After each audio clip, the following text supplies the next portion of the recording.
দুনিয়া বোঝে না, রাষ্ট্র বোঝে না, যেটা হচ্ছে যে ট্রাম্পের জেতা হারায় বাংলাদেশের সাথে একটা রাষ্ট্রের, বিশেষ করে ওয়াশিংটনের সম্পর্ক নির্ধারিত হয় না।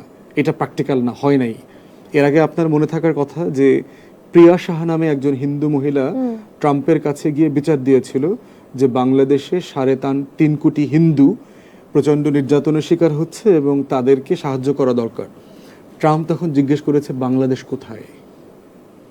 তো ট্রাম্প হচ্ছে এই লেভেলের একটা মানুষ, এবং বুঝতে হবে যে আমেরিকার যে পলিটিক্যাল ল্যান্ডস্কেপ আছে, এই ল্যান্ডস্কেপে বাংলাদেশ ডটটা দেখা যায় না।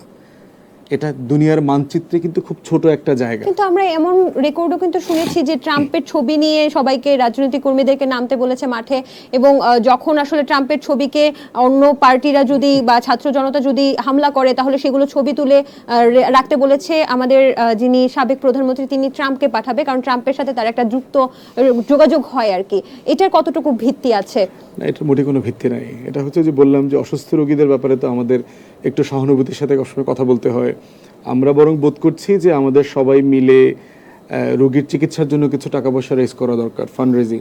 আপনাদের শো থেকেও আপনারা কিছু ফান্ড রেজিং করতে পারেন, যেটা দিল্লিতে পাঠালে পরে ওনার কিছু মানসিক রোগের চিকিৎসা হওয়া দরকার। বাংলাদেশ আমেরিকার সম্পর্ক এত হালকা বিষয় না। আর তুলসী গ্যাবার্ডকে যে আমেরিকার বর্তমান গোয়েন্দা প্রধান হিসেবে নির্বাচিত করা হচ্ছে, এতে কি বাংলাদেশের রাজনীতিতে কোনো প্রভাব পড়বে? কিছু পড়বে না, কিছু হবে না। বাংলাদেশে এর আগেও কিন্তু ট্রাম্প ক্ষমতায় ছিল, মোদির আমলেই ছিল, আওয়ামী লীগ থাকা অবস্থায় ছিল। এবং এটাও মাথায় রাখতে হবে যে হাসিনার সরকার কোন লেভেলের আমেরিকা বিদ্বেষ করেছে। গত বছর, এই বছরের বক্তব্যগুলো যদি দেখেন, শুরুর দিকে কথায় কথায় আমেরিকাকে হেয় করা, ট্রল করা, আওয়ামী লীগের নেতারা আপনার এই যে কাজের মেয়ে মর্জিনা বলতো, ড্যান মাজিনা যে আপনার অ্যাম্বাসেডর ছিল বাংলাদেশে আমেরিকার, তার 3 বছরের টেনিয়রে কিন্তু হাসিনা তার সাথে একটা অ্যাপয়েন্টমেন্ট দেয় নাই, দেখা করে নাই। তারপর আমেরিকান অ্যাম্বাসেডর ছিল আপনার মার্সিয়া বার্নিকাট।